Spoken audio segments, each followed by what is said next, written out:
Hello and welcome those who are just joining. Good to see you.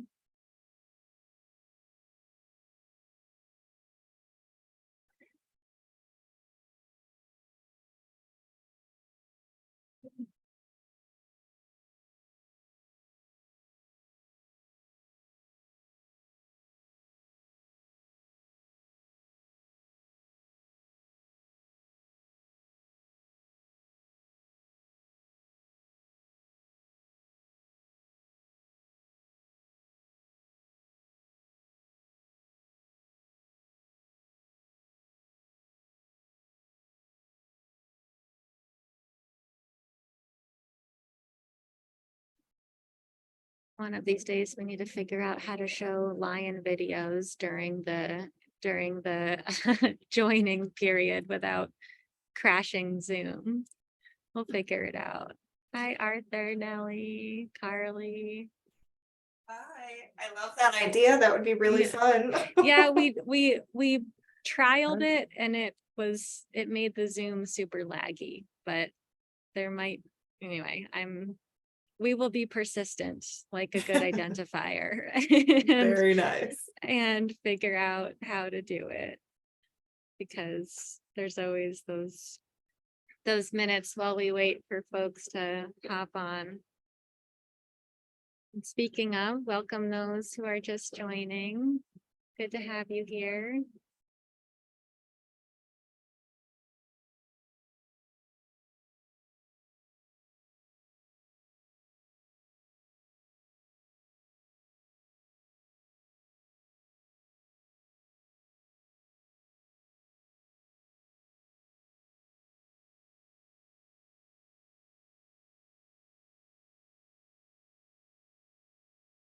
Hello, hello. Let's see, we have about 20 of us here already, so I think in a minute we can switch to the next slide and get started with some introductions while we wait for everyone else to join.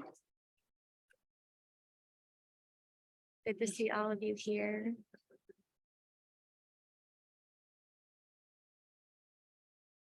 Amanda, can you go to the next slide? So we'll get started in about a minute. We're waiting for a few other folks to join, and while we're doing so, you can head on over to the chat box and say hello and share anything you'd like to share about where you might be joining from today, anything you're doing with ROR, or anything you want to share about your interest in ROR. I happen to be joining from an airport today, so if you hear any strange noises in the background, I apologize. So great to see all of you, and we'll get started soon.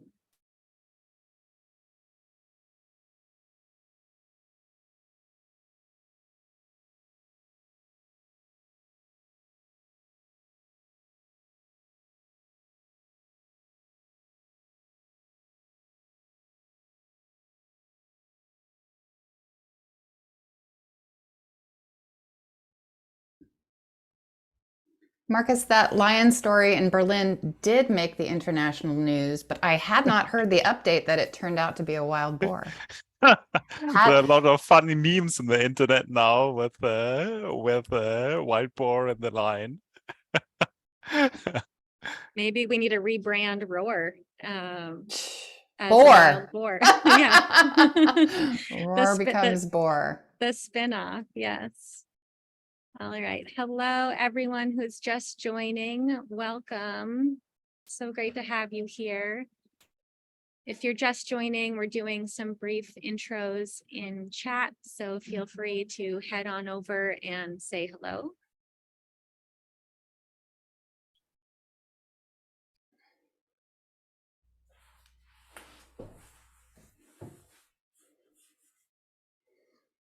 And I'm always interested to hear if this is your first ROR community call. I think we have some first timers here, as well as our stalwarts.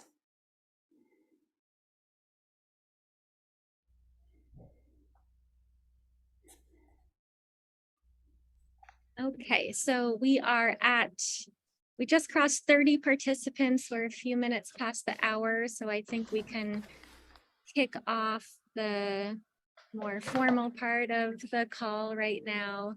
And feel free to continue saying hello in chat and sharing anything that you would like to share. Amanda, can you go to the next slide, please?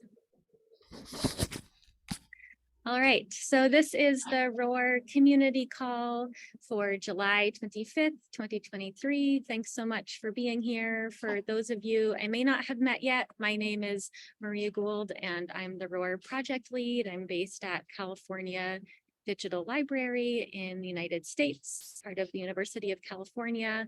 I am actually based in Portland, Oregon, just north of California, and as I mentioned earlier, I'm doing this call from the airport today because I'm traveling. So excuse any funny background noise you may be hearing, and I'll be doing some brief announcements and updates in the first part of the call, but Amanda will mostly be running the show today.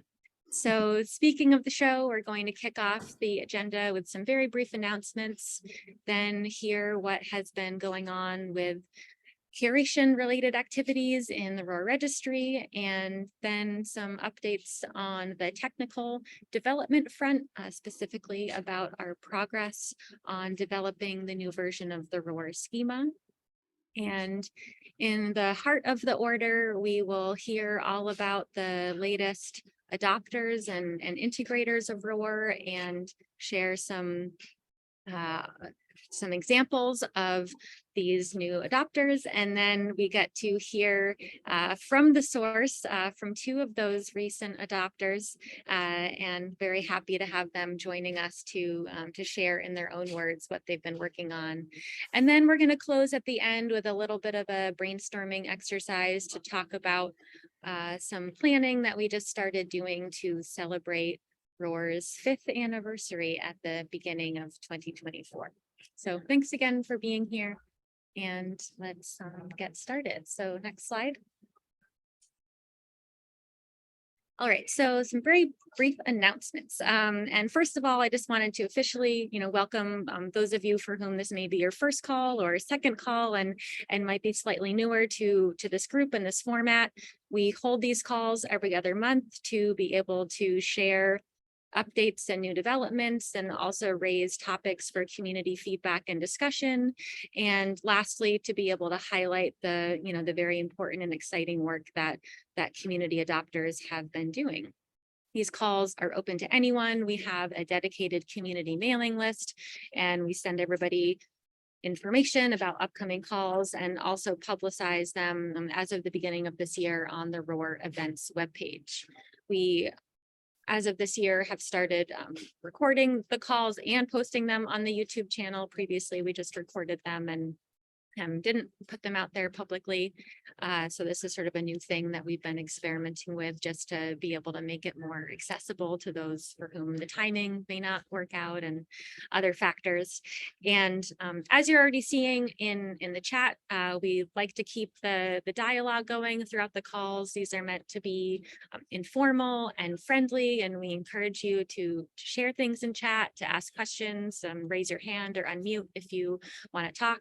You're welcome to be on video or off video, totally up to you, but we are doing this as a community activity to bring everybody together and interact in different ways. So just wanted to frame what we're doing with these calls. So next slide. And then outside of these calls, there are other ways for people to engage and interact, should you be interested in doing so. So we have an open GitHub site where anyone can submit feature requests or bug reports.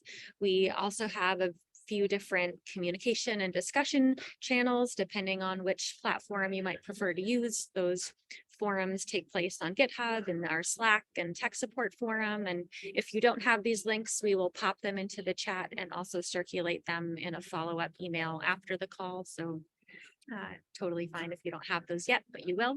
And also have ways for people to be involved in supporting registry curation efforts, in helping us to perhaps just suggest or give feedback on new records to incorporate into ROR, or updates to existing records, or should you be interested to become more involved on a more regular basis in helping to review changes and additions to the registry through membership in the Curation Advisory Board. And lastly, a really great way to get involved is to tell us how you're using or planning to use ROR, and nominate yourself or someone else to be featured in one of our case studies on the ROR blog, or volunteer to present at a call in the future to share examples of what you've been working on. We really appreciate it when people are willing and able to do that. Next slide. And then the last announcement for me, I believe, is just a very quick shout out and note of gratitude to ROR's most recent supporters. So ROR, for those of you who may not be aware, is fundamentally and primarily supported through its 3 operating organizations, and those are California Digital Library, Crossref, and DataCite. And we also have a community fundraising layer on top of that to bring in community investments in ROR to support and accelerate the development of our infrastructure and ensures long-term sustainability. So very, very grateful to the most recent supporters who have stepped up to contribute or to increase a contribution in the case of ORCID. And then most recently as well, the French National Funds for Open Science. And I will drop into the chat in a moment a blog post that we just published this morning that talks a little bit about the latest community investments that have been coming into ROR, and how meaningful that is to be able to support the broad openness and accessibility and sustainability of the infrastructure that we are developing with, by, and for the community. So huge thanks to all of those who are supporting ROR in different ways. And I think that is it from me for the brief announcements, and I'll hand it over to Amanda.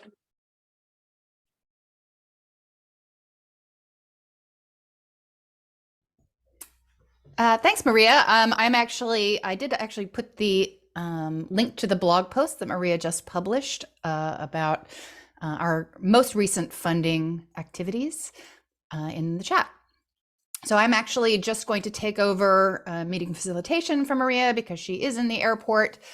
So my first job will be to hand it off in turn to Adam Buttrick, our curation lead. Adam? Okay, are we hearing me okay? Mm-hmm. Okay. Hi, everyone. Adam Buttrick, metadata curation lead for ROR here. I'm based at Crossref. I just want to provide a couple brief updates on our curation work, and then we can hand things back to Amanda to cover, I think, some tech updates. But first up, we've continued our reconciliation of the funder registry to ROR, adding and updating several hundred records for research funders. Our current work is focused on attaining the highest possible coverage relative to existing funder assertions in both Crossref and DataCite metadata. So essentially reconciling or creating new records for funder IDs that have the most use. On that front, we're doing pretty well and have coverage in the 90% range for existing assertions in both sources. In terms of total coverage, we've added over 6,000 funder IDs since our first independent release, so about a 50% increase in coverage from what was available in the grade-seeded data. And a lot of that is also from community contributions, not just from us doing analysis, so we appreciate that. Okay, next slide, please. Moving on to project work. Beginning in March, we began a collaboration with the French Ministry of Higher Education and Research. And I see Xiaofeng is on the call, so hi. We began a collaboration with Xiaofeng to improve our coverage of research units in France.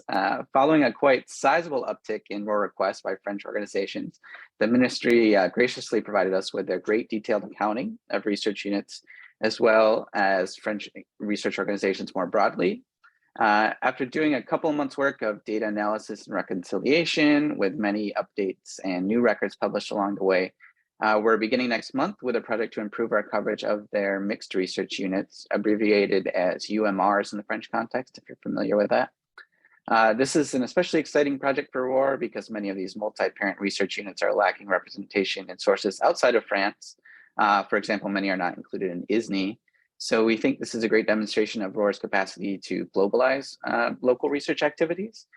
Similarly, Amanda and I just had a conversation with OpenAlex as part of our featured integrators kind of case study series. And we found out that they're also working on the problem of French research units. And we're very excited that these improvements to ROR metadata will help their work with doing matching.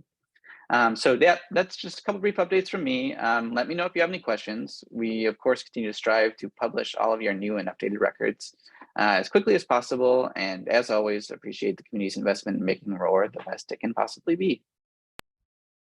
Wonderful. And I think, Adam, we've got another release due Thursday, if I'm not mistaken. That is the current schedule, although announcing it on the meeting is very... I'm sorry. Blindsiding you. Yes, it should happen on Thursday. All right. I've never known you not to make one other than for unavoidable reasons. Yeah, so I'll go ahead and just speak a little bit for Liz Krznaric, our technical lead who could not be here today.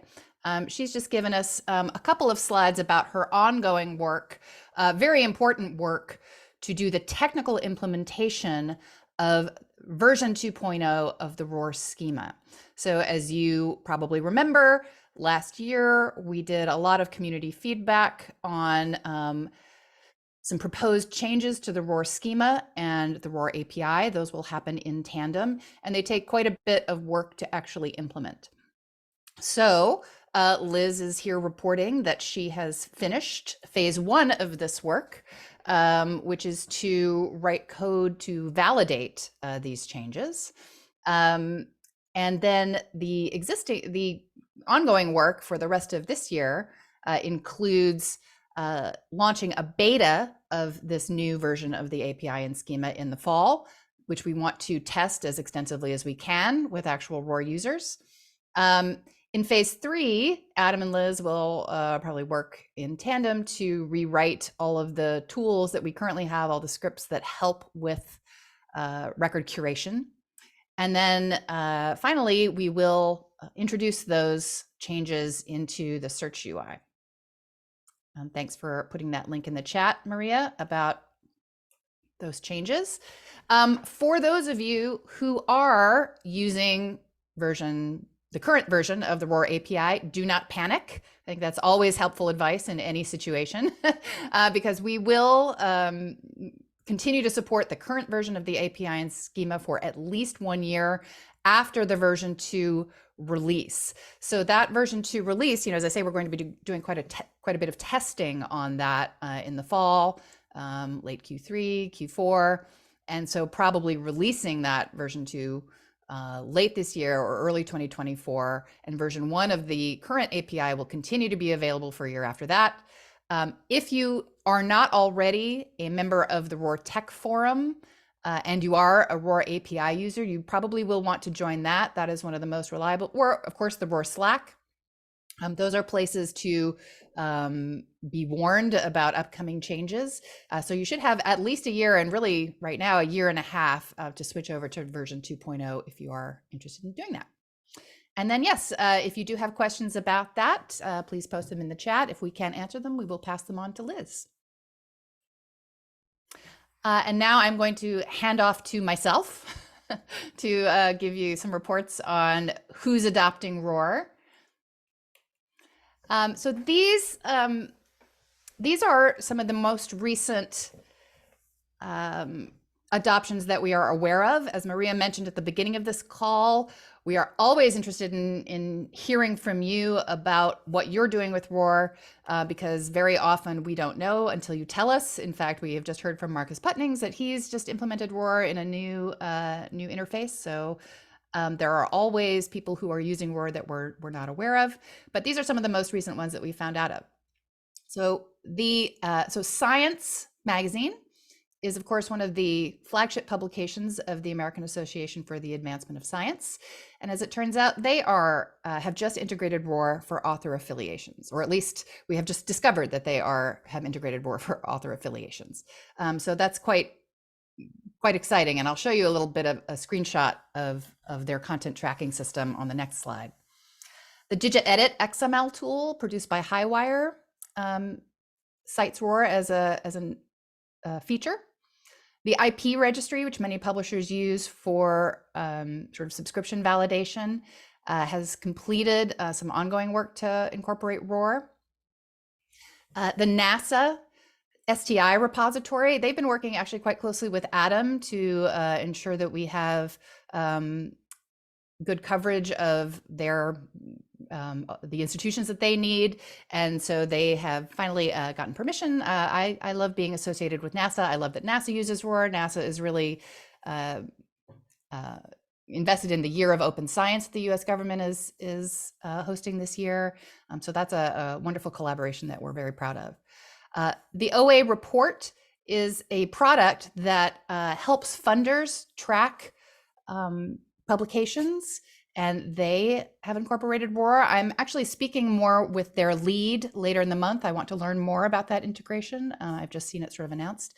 And then breaking news this morning, for me at any rate, is the news that Mendeley Data, which is owned by Elsevier, and the sort of institutional version of the software that runs Mendeley Data, Digital Commons Data, is just beginning work to integrate ROR for author affiliations. They are participating in the GRAY initiative, the Generalist Repository initiative, that's right in the US. And so as part of that, they have decided to begin integrating ROR, which is great news.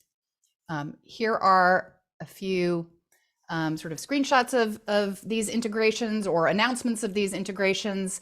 You'll see on the left, there's a form there, which is how AAAS is using ROR in its manuscript submissions system. You can search by name, and that is, powered by an API, but you can also just enter the Ringgold ID or the ROR ID directly. Announcements of various ROR integrations, including ones on our own website. And if you have an integration that we are not aware of, or that is brand new, do please visit that URL, and we have a form for you to submit your integration. So yeah. I also like to give some overview, general chart overviews. I see we have Michael Parkin on the call from Europe PMC, who is himself responsible, maybe not himself, but his organization is responsible for this nice little spike in ROR IDs in Crossref. There are currently over 56,000 DOIs registered in Crossref with ROR IDs. And an increasing number of those, although that's not shown here, are journal articles. There are many kinds of content types that are using ROR IDs. But that's a steadily increasing number, especially given that Crossref began accepting ROR IDs in its schema in early 2022. So DataCite adopted ROR somewhat earlier in 2019, but a similar chart beginning from 2022 is also showing a great increase in ROR IDs and metadata. Even just since April, you can see there's a fair spike. So they're now at over 700,000 DOIs registered with DataCite that include ROR IDs. So I just wanted to give you a hopefully brief update from some of the conferences that we've been to recently. Mostly, we'll share the slides afterward, and you can visit these links to see some of the materials that we gave. But Maria attended the Society for Scholarly Publishing, and we presented a poster there in Portland, and we recorded a 5-minute video with an overview of that poster, really sort of highlighting the benefits of ROR for interoperability in publishing systems. So you can take a look at that. Both Liz Krznaric and I attended Open Repositories in Stellenbosch, South Africa, and we gave a very well-received workshop on ROR there with over 50 attendees, and I had at least 2 people afterward tell me, hey, this was great. We're going to immediately go and integrate ROR into our repositories. So a lot of the slides there were introductions to the ROR API. We also had a developer from Invenio RDM, which is the software that runs Zenodo or will run Zenodo, talk about how ROR is integrated into that software. And so that's included on those slides as well. And just one of the many takeaways we got from going to that conference was that particularly for people in scholarly communications in Africa, they would really like to be able to slice and dice their data according to region or according to continent. So right now, in order to track, for instance, publications or data sets in Africa using ROR, from institutions, using the ROR registry, you would have to sort of have a list of African countries and then aggregate that yourself. So we did note that there is quite a bit of interest in having the ability directly within ROR to sort of measure regional or continent level data. So we've at least put that as a request on our roadmap. If you have similar requests, you can always go to GitHub to our roadmap and request them there. We gave a virtual presentation at the Joint Conference on Digital Libraries, and that was a really fascinating workshop with Carly Robinson, who is also on this call, helping to set the stage for a number of people about what new US federal policies, and in fact, older US federal policies, mean for persistent identifiers, and what persistent identifiers mean for those policies. So I think that was a really useful session, even just for me. So everyone has agreed to kind of redo that as a standalone workshop. And then we're going to, we've got people from DataCite as well who've agreed to participate. So that will be DataCite, ORCID, ROR, Crossref, and Carly from DOE giving us the benefit of her expertise on implementing federal policies. So watch this space for a redo of that. And then also I just gave a ROR workshop at ISSI, the International Society for Scientometrics and Informetrics. I've really noticed that a lot of people who do what I think of as meta science, they love ROR for that purpose.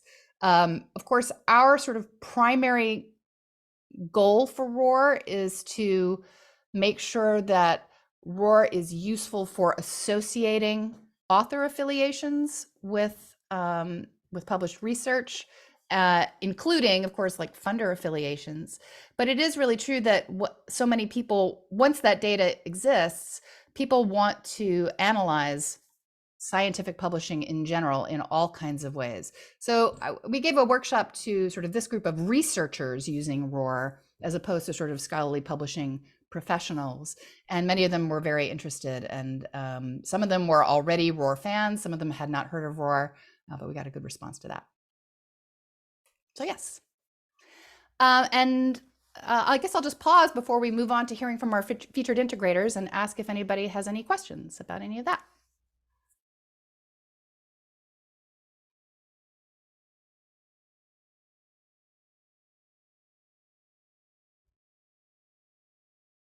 And I see Adam has been answering questions in the chat.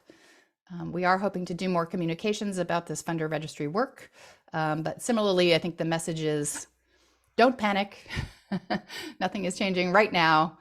We're simply digging the ground, as it were, before we plant the garden. Okay, Todd? Yeah, we're just, oh no, go ahead. Go ahead. I was just going to say, we're bringing the services into closer alignment, which was something that Grid was doing before us, and that we've just kind of built on that work. So, yep.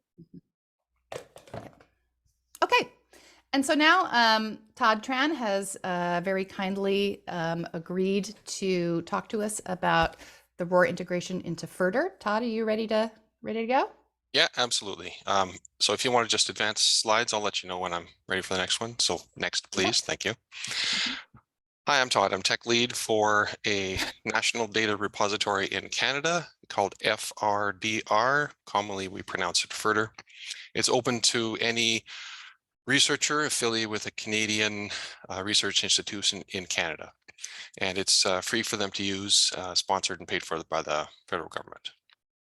So we've been using ROR as an integration within FRDR for about a year and a half in total, if I took a look back at our code here. Before that, we just had free text metadata entry for author affiliation and research funder. And we looked at it at the time, and our metadata coordinator said, you know, we can do better than this, and ROR is available, so let's do it. And it's really cleaned it up nicely. So for author affiliation, so for each author that's associated with a data set that's being deposited to FRDR, what institutions are they affiliated with? and for the research data set itself, who funded that research. So in both areas, we're allowing people to pick from all of the organizations in ROR. We do store the ROR ID, and we do have round trip editing. So if they go back and edit something, it does show up. We store two things. The first is the ROR ID, and the second is free text entry. So that same field gets broken down, and if they do pick from the list, the curated list that comes from ROR, then we store the ROR ID. If they don't pick from that curated list, and if for some reason they feel that their institution is not in the list, or whatever organization is not in the list, then we do allow them to add that free text entry. But, and with caveat, is that a curator is going to see this before it actually gets published. So if they've just misspelled the entry and put it in incorrectly, then that'll get caught. So we allow them to, whatever they type in, we allow them to match on the names, the alternate names, and the acronyms. And this matching does work with accents, which is important for our bilingual interface. Now we're really looking forward to Schema 2.0, because at present, what we have is a static dump of the ROR data that we update. And we have augmented that to indicate which institutions prefer or have their display of their name like in which official language. So you'll see maybe a better example when I come up on the screenshots here. But some institutions in Canada have a different name in English than they do in French. And so I think Schema 2.0 will accurately reflect what we're moving towards. So next slide. So if you search, for example, you're an author and you're depositing into FRDR, and you're looking for, let's say you did some research with the Ottawa Hospital, which, as you see in the screenshot in French, is L'Hôpital d'Ottawa. So this institution actually has two official names. And if you're looking for one, you will find the other, so to speak. So if you go into the next page, next slide, please. This is the same entry, but now we allow authors, when they're depositing, to switch their user interface between French and English, and the whole interface changes. So you can see author has now become auteur, and then in affiliation des auteurs. And if you're now searching Ottawa, it'll come up with the French name of that organization first, and it'll show you that the country that it's in, pays, is Canada, and L'Hôpital d'Ottawa, of course. So next page, or next slide, sorry. So how does this show up on a landing page? So I've given a link here to just a demo data set. This is the one I was working on for this presentation. So if you actually, well, you don't have to type that in. I'm assuming we can see some slides after the presentation and you can click it. But if you were to type it in right now, and your fingers were really fast, you got ahead of us here. What you would see is that for the data set that's deposited, the author affiliation will switch to show the official name of that organization based on whether you're looking at the landing page in French or you're looking at the landing page in English at that point. So we do this for all the institutions and all the data that's being put in for well, actually a couple of reasons. First is so that we don't have spelling mistakes and errors on the landing pages, of course. But secondly is looking forward to the future. We're going through a thanks, Michael. Going through a redesign of our stats, and we want to be able to show some interesting statistics around data sets and research that's done in Canada based on affiliations, that kind of thing. Next slide. And that's it. I thought I had a wrap-up thing. Anyway, I thought I had a thing that said questions. I'm so used to doing all of these presentations at conferences. So anyway, I'll throw one note in just to preempt any technical questions. I thought going into this, like, can I put some version of the code that we're using on GitHub? And it's not. I think I would rather wait for Schema 2.0 to be ready, because I think what we've done to get the French and English for all these organizations is what you would kind of non-standard overlay on top of the ROR data. So I think Schema 2.0 will solve that for us. That being said, if you're really super interested, you can get a hold of me just by Googling for FRDR and using the contact us link, and I'm happy to share code privately. Thank you, Todd. That was very interesting. I have a question, but I will ask if anyone else has a question first. And feel free to just unmute and ask it. Can you tell us how much languages you'll support? So I think in the direction, for example, also regarding Japanese and Chinese. So I wonder if you really have, let's say, translations of all this kind of writings and versions of the institution names. Yeah, I can. Oh, sorry, go ahead. Sorry, I was just going to answer this on behalf of FRDR. For us, it's just 2 official languages, French and English. But for the rest of ROR, go ahead. Yeah, apologies. I didn't mean to interject. For the rest of ROR, we have support for everything in the ISO 6. Oh, I shouldn't have started by saying the exact prefix. The ISO language codes. So we have support for everything that extends across all of the fields. And in Schema version 2.0, those will all have language indications. So people will be able to make use of those in any various language. Although I think for the ROR display, there are some technical limitations where we'll need the kind of ROR display name to be a Latin character name, because some integrators can't support non-Latin character names. Although, of course, with the schema change, they'll be able to switch to it on the fly if they need to.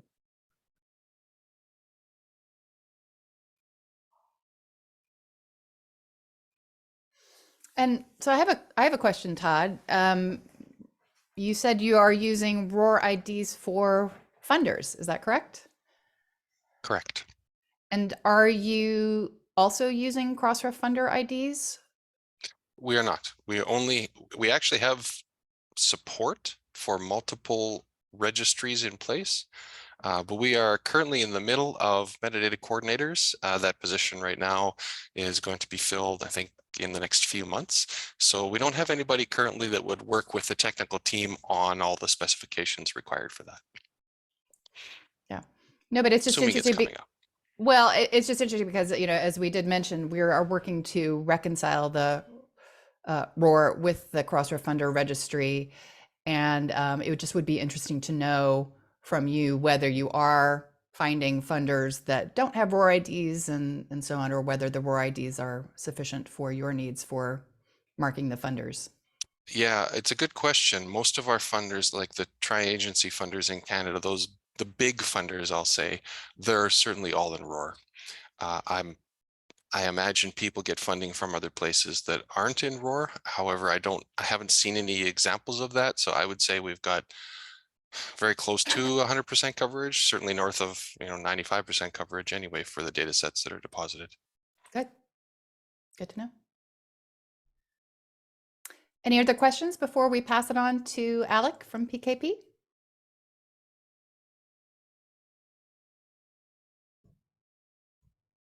All right. Alec, take it away. Please introduce yourself. Thank you. Yeah, I hope my audio is coming through okay. My name is Alex Smetcher. I'm the Associate Director of Development for the Public Knowledge Project. Todd, it's good to see you here. I think some American newspaper held a contest at one point to determine the most boring headline they came up with. And what they came up with was yet another worthy Canadian initiative. So I'm here from yet another worthy Canadian initiative. We're best known for Public Knowledge Project is best known for open journal systems, but we also do have software for preprints, that's open preprint systems, and for monographs, that's open monograph press. And I'm actually really heartened that we've already started talking about multilingual issues, because if you go to the next slide, I wanted to start by just contextualizing a little bit about the sort of work that we do and how it might be different from what a typical kind of Western project has to think about. We are very heavily international, and that applies to publishing cultures, publishing fields, publishing subjects, to languages being used, and to standards that we can adopt. And you can see here, at the very bottom, it says that we've got we found over 34,000 scholarly journals that published at least 5 items, which is our threshold that we chose for active publication in 2021. And that puts us, I think, as the biggest scholarly publishing platform worldwide. But our history is very grassroots and we're very distributed. And so you'd almost never know it. To find these numbers ourselves was quite a research project. And so we're always having to wrestle with this large community that we deal with. And that affects everything we do in terms of how long we can expect folks to take to upgrade to a new version, whether or not a new standard is going to be applicable to them, whether it's going to be available in their language, whether it's going to cover their, their institutions and their research areas, that sort of thing. ROR has been just a huge positive to us. We've never made a project out of integrating ROR, but you'll see it's kind of crept in a few places, which I think just shows what an important niche it's filling. And with that in mind, I think I'll talk a little bit about the areas of integration that we've been able to tackle so far. And I think this will also be illustrative of the kind of work that we do out there in the world as an open source project. I will just make a side note here that the massively largest area you'll see here is Southeast Asia. And that's mostly Indonesia, actually. There was a national legislation of open access publishing, followed by, I think, a team that went around and promoted the use of OJS. And this exploded without even really our knowledge. So we almost have to do our own research on our own community to find out who's out there and using it. Next slide, please. So this is I promise, the only slide I've used animations on. So I'm going to have to keep asking Amanda to click to the next thing. There's a few areas where OJS needs to use institution IDs, and those are institutional subscriptions. Next one. Institutional stats, and next one. And author affiliations. We've talked about author affiliations already, but a bit about institutional subscriptions and institutional stats. Open Journal Systems is, in its core and essence, intended to promote open access publishing, but we do support subscriptions. And one of the ways that those work, of course, is by institutions. So if an institution says, our library is subscribing to this journal, here's our IP ranges, then the journal website will grant access based on the IP range of who's accessing it. Statistics, likewise, it makes sense for an institution to want to know who's reading the journal from their campus based on their subscription, so they can demonstrate that there's value in the subscription purchase they've got. And then, of course, the last case here is more common to everyone here, which is author affiliations. When an author submits an article, they'll want to list their affiliation. And previously, we've had always a free text field. And now with this integration, there's potential to use a ROR identifier as well. Next slide, or next section here. So I want to talk a little bit about the kinds of things that we use to select an integration or a standard. And again, we've touched on some of this with the multilingual discussions, but we tend to move fairly slowly as an organization because we've got so much to do in such a small team, but also because we have to make sure that the choices that we make are going to be good for that 34,000 plus thousand installations.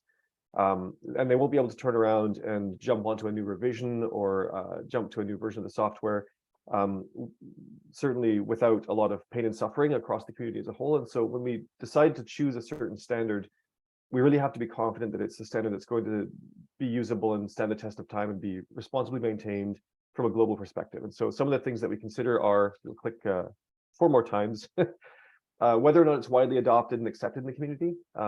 We often, for example, talk about ORCID, and ORCID in Latin America, folks will say, yes, please just do it, require it, everyone wants it, let's go. Whereas folks in places like Germany might say, well, we're not so sure about this. We want to make sure that there's the right group behind it, that it's not going to supplant our own internal work this way. We also don't have a lot of comfort with requiring it for privacy and kind of personal decision-making concerns. So we often find that regionally there's different levels of acceptance for certain things. The permissively licensed aspect here is one that is very crucial to us.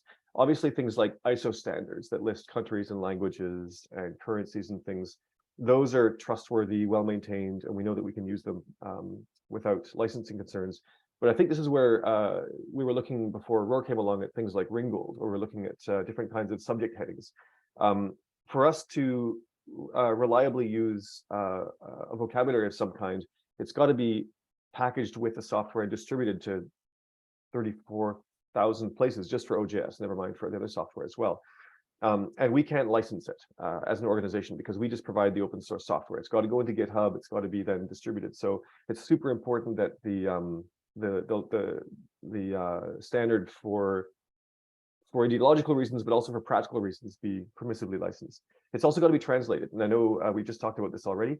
The majority of our community is outside of the English language publishing kind of area, which is where I live and work, and it's almost all I look at. And we've got to make sure that we're checking those assumptions all the time. And many standards out there really weren't designed with translation in mind. And I'm glad to see that more and more when we see these standards come up, there's already considerations at the outset for translation. But just talking about the 2.0 version here is a reflection of our confidence being borne out that this is now something that ROR is working on. And the last one here is that it's well designed and maintained for the long term. Our LTE, our long-term maintenance version of the software, targets a 3 to 5 year window. And when we release a new version of the software that's got the LTE kind of flag on it, we're committing to the community to say that if they install and upgrade to this version now, if they don't do anything for 3 years, they'll probably be okay. Of course, we're doing crystal ball stuff here, but we have quite a long maintenance window for that stuff. So we've got to make sure that we're able to align it with the various integrations and standards, of which there are many, including ROR. Okay, let's jump into the practical stuff. So next slide. And I promise no more animations, unless they carried along. Okay, go ahead, click one more time. There we go. Unfortunately, we've carried along animations. I think you'll need one more click or 2 more. Stop there, that's great. Okay, go back. There we go. So the first I mentioned is institutional subscriptions, and this is something we've had in OJS forever. In OJS 3 and older, there were no identifiers used for institutions, but it was possible to enter a list of different institutions along with their IP ranges, and then associate access from a certain campus or whatever with an institution that was allowed to have access to it. But starting in 3.4, we added a ROR field to this, and there's potential for this for third-party integrations. It's not super useful in OJS by itself, but we earlier had a reference to what was it, the IP registry, for example. That could be an example where if there's already an existing third-party database of subscriptions and maybe IP addresses and ROR identifiers, and we've got in OJS the capacity to add institutions by ROR identifier. Now there's an entity you can use to join the data on the 2 different systems and say, OJS needs to know who's accessing. We're going to check by ROR identifier. Over there, it says the ROR identifier comes from this IP address, and now we've got access granted to OJS without having to duplicate that data within the system. Next slide. And you'll see here the screenshot does not change. And you've got 1 click here. That's good. Yeah. So institutional statistics. This is an addition that we made for 3.4.0 around the counter standard and sushi standards. Essentially, we previously had older revisions of counter, but we've added counter R5 to OJS 3.4, and this adds institutional and geographic reporting. So you'll notice the screenshot there didn't change because it's the same data being used in a couple of places, which is a thing we love to do if we can. Essentially, we previously had this list of institutions for subscription purposes, but now we've got a list of institutions we can use for stats as well. And so we're able to use the RORs that were entered there possibly to report out on usage by institution using those ROR IDs. If you go to the next slide, you'll see it's kind of an empty report, but this is an example of a sushi response providing counter data about institutions. So we're asking for a report based on access from Simon Fraser University. You'll see the ROR there is reported, and if there was usage activity from that institution, we would see it listed there. All right, the next slide is about affiliations, and we're going to have a few clicks to go through there, unfortunately. This is the most common use case, and so there's really no surprises here. Again, I will say none of this comes as a result of a project to integrate ROR, but it just became obvious that ROR is being widely used and so on. So this is a screenshot from OJS 3.4, and for now it does require the ROR plugin to be installed, and that's a good example if you click a couple of times. A good example of kind of the way that we do a lot of our work. This is a plugin implemented by Dulip Wutanage, who's at TIB in Germany. And he had a need to integrate ROR. He wanted to feed data out through DataCite, Crossref, and OpenAir. So he wrote a plugin that got added to our plugin gallery, and now anybody who uses a compatible version of the software can install the plugin and just start using it. So that's a third-party implementation. But as with other standards, obviously Crossref counts as one of these, but also ORCID and Credit. When these groups or standards come up, we take quite an interest and we speak with them and we watch how they evolve. And when we're satisfied that we've got the dev time to undertake it, but also that they've established themselves in a way that's not going to, next year be supplanted by some other standard, or they're going to die on the table and leave a portion of the community without that solution, then we look to integrate them so that we can do a much better UX experience. When something's a plugin, you can only do so much with it, but when something gets integrated into the software, then you can really spread its influence to all the right parts of the interface and to all the different third-party extracts that then we feed to other systems. So what we'd like to do with the next release of the software is to rewrite our ORCID integration primarily, but with that we'll go things like Credit and quite possibly ROR to make them a more integrated part of the system. So then this separate plugin will go away, and then we'll have a proper integration that does the work more naturally. But as you can see here, there's an affiliation field at the bottom of this screenshot. When an author enters their metadata, when this plugin's enabled, it'll use an autocomplete type field to identify the ROR identifier, but they can also still enter a plain text field. And again, one of our considerations is for the 34,000 existing journals, when we suddenly have them turn on this plugin, all of their data is going to be plain text. And we want to facilitate the adoption of a good vocabulary for future data, but we have to still grandfather in that older content in some way. So we're still permitting the use of a plain text field. And we're hoping too that, I'm sure that ROR's got good coverage in certain areas of the global publishing kind of community, but it won't have in others. And we can't simply assume that our entire community is going to be well covered. So the ability to add plain text content there is super important as well. I believe that's all I had to go over. I'm happy to answer questions in the chat in the sidebar, and thanks for listening.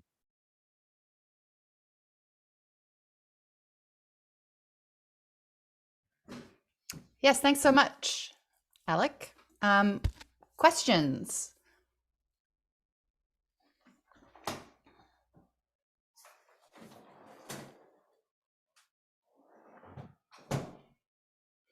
I'll just add a brief comment that I know that you commented on Indonesia being one of the highest volume contributors to Crossref, and then having a huge kind of installed base in OJS. And those things also feed back into ROR as well, because we've seen a huge uptick in requests from Indonesia as a result of this being exposed in both sources. So, that's kind of all of those pieces fitting together to improve our data. So I think it's cool that, the integrations make ROR better, makes the integrations better, and makes Crossref metadata better, and it all just kind of feeds together.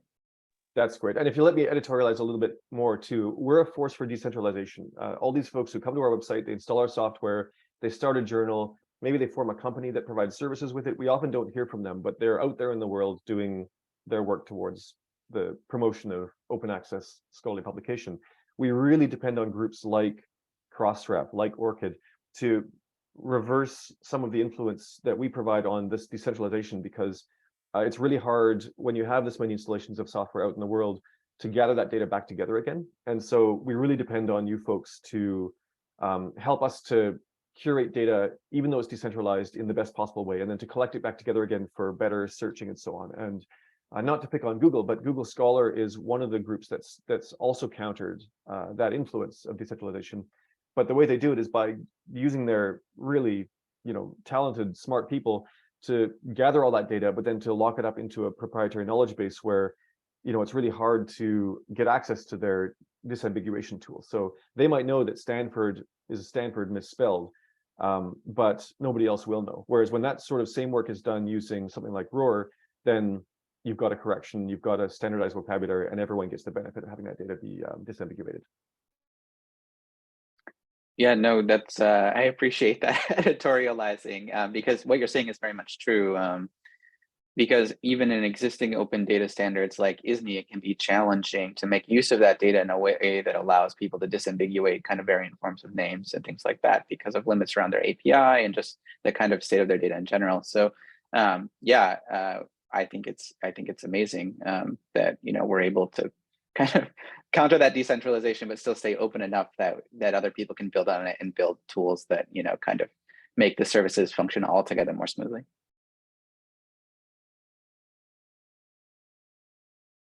I have a question for both our featured integrators. What advice would you give to others doing similar integrations of ROR?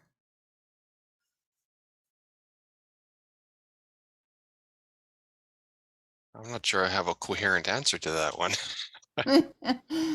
Because I don't know that we're using Java and it's quite a complicated stack. So I think if I was doing this on some other project that wasn't using Java, it might go easier. The integration itself, the documentation is good. There's no problems. It's just the way we've done it is complicated. So I don't think I'm in a position to provide advice. Thank you. Okay, fair enough. And I'll say from our perspective, whenever we try to solve one of these problems ourselves, that's kind of a problem that needs its own project to solve. Like we wouldn't want to on the side of our desk start maintaining a list of funders or a list of, you know, research organizations. But we have to kind of half solve those problems in order to do the work that we have to do until such time as a group starts up like ROR that does it properly. So we find we're just constantly digging, and at a certain point you have to stop digging in the direction you've been digging because somebody else is now doing the work. And if you let momentum carry you further in that direction, you're just going to waste time. So I would say, like, at a certain point, it's going to be a lot quicker for you to learn about who you're working with and about their practices for, you know, accepting changes to the list and so on. All those sorts of things, that's new knowledge you have to learn, but you're going to have to learn it, and there's going to be huge benefit to adopting it. And so you got to at some point decide, okay, I've got to stop trying to half do this off the side of my desk just because it's comfortable and I know it, and learn the new one. So you see the approach that we've done here. I mentioned before, we've never made a project out of integrating ROR, but yet it's there. And that's exactly what I'm talking about. We at some point said, we've got to stop trying to half solve this ourselves badly and just start using what's there and well maintained by trusted organizations. And that's what we've got so far. We are very grateful. And I think we're looking forward to what's next for both of you, because I know OJS in particular did so much work on this fabulous new 3.4 version. I've seen some demos of it, and I think it's a fantastic upgrade. And the ROR part of it is only the smallest piece, perhaps, of what's great about 3.4. And then similarly for FRDR, I think we really kept projects like FRDR in mind when we were thinking about schema version 2.0 for ROR, like specifically the multilingual users is something that we had very much in mind. So we hope that'll be useful for both these projects. I'm unjustifiably excited about schema 2.0. We would like to have language codes on organization names. That is a thing we would like to have and plan to have and are working on. Okay, great. We are coming near time. So I'm just going to mention this. I had, just for a little background and context, ROR is about to turn 5 next year. So we count the official launch of ROR, some of you may know, as January 2019. We have annual meetings every year. We have had a few that are in person, but these days they do tend to be virtual, usually end of January, beginning of February. And being in the middle of the year in 2023, it is not too early to begin planning. So I will not do the brainstorming exercise I had in mind for now, but I will ask you all to perhaps keep in mind something that you might like to see for the ROR annual meeting in January or February of 2024. We'd like to celebrate this milestone with something memorable. So perhaps on the next community call, we can do a little bit more brainstorming about things that would be fun and useful and mark the occasion appropriately. Hold it in Iceland. Yeah, we do actually get a lot of requests for in-person meetings. I don't know if Iceland is a viable location for that, nevertheless. All right, but that being said, let's just flip it over to open discussion and Q&A. what's on anybody's mind about ROR or similar initiatives? Hi there, Michael from ResearchGate. I'd have a question that is more a bit about user experience and more of asking for general advice from other ROR adopters. Have you seen the situation where the institution or organization that a researcher would affiliate themselves with is not necessarily the same level of granularity in the tree of institutions that are required for your case of reporting or for your need of reporting and slicing and dicing the data? And is there anything like a recommended level to which researchers would feel most naturally inclined to say, yeah, I'm not a member of the university system, I'm a member of this university, or I'm not a member of this university, I'm a member of this institution at this university? Any UX advice or research that someone has done there?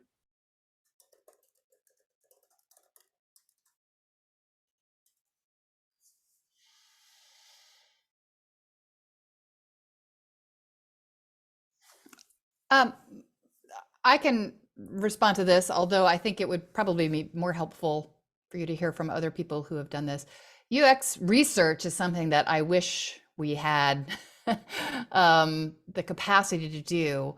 I won't put the link in right now. We do have, I'm sure you've probably seen them, Michael. We have guidelines for specifically what we call type aheads, you know, the lookup in the form that both that many systems have. Somebody is entering their affiliation, they look up an organization, and we don't have a recommended level of institution affiliation for researchers. But what we do know is that researchers will often think of their affiliation on a number of levels.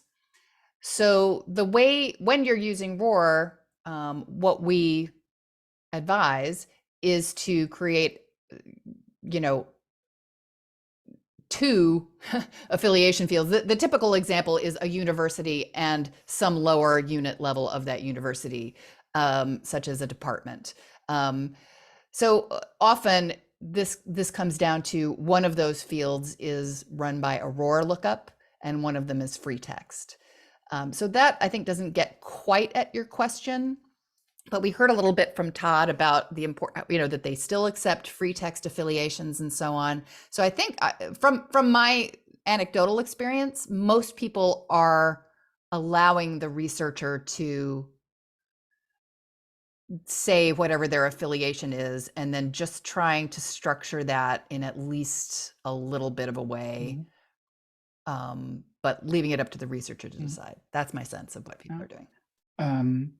As a quick follow-up, are you planning to introduce in the schema this indicator, this is roughly university level granularity? So that wouldn't be consistent across all research organizations in the world. So that would be a bit of a challenge to introduce as a schema level change. Although this can be inferred from certain aspects of parent-child relationships. So for example, if there are individual or multiple parents associated with it, and those parents are of a type education or something, you can you can identify that. Or by contrast, if something has no parents and is at the level of education, it would probably be equivalent to a university. I don't think that we have plans for a specific type that would be at the level of just, you know, identifying a university. But we can maybe think about that. The only thing we thought about that for is disambiguating funders from other types of research organizations, because they have kind of a more specific purpose that and might not be involved in more general kind of research activities that other organizations using ROR are engaged in. Does that make sense? Yeah, sure. Yeah, I think the parent thing is a bit hard when it comes to Academy of Sciences, these kind of institutions.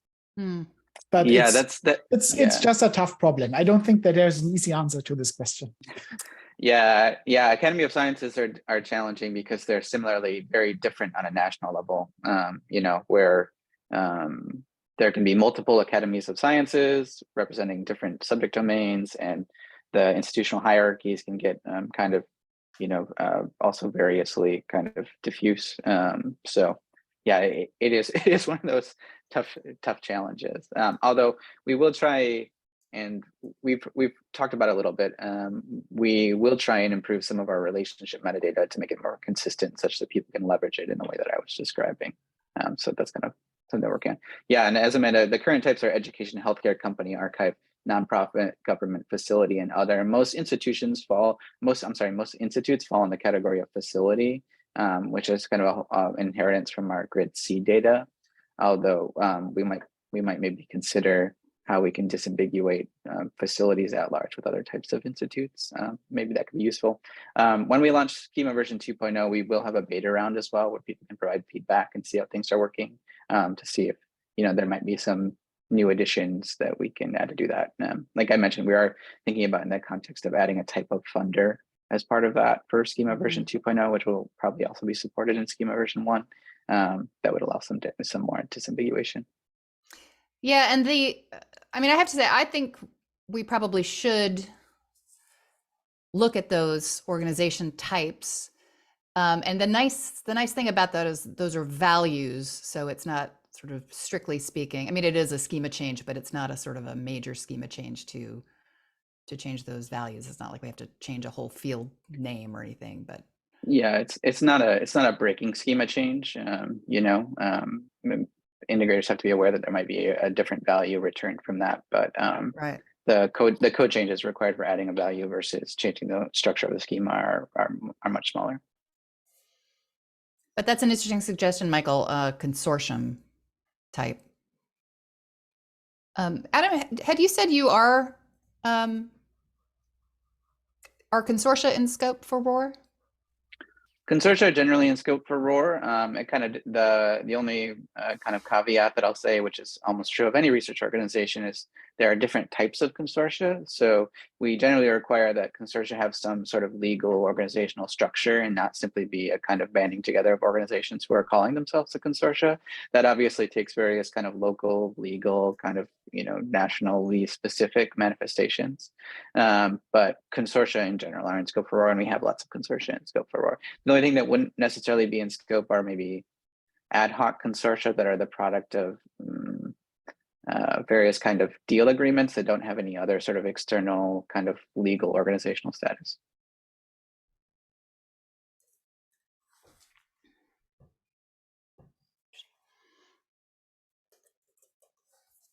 Other questions? It's actually quite interesting. So thanks for raising that, Michael. Appreciate it. I've put a link to the ROR roadmap we're 6 minutes over. I put a link to the ROR roadmap in the chat. So people are always welcome to file requests there, feature requests, schema change requests. I think that's an interesting one, looking at the organization types. And if there's nothing else, I'll let you get on with your day. Thanks all. We'll follow up with the recording and slides. Thanks so much for coming.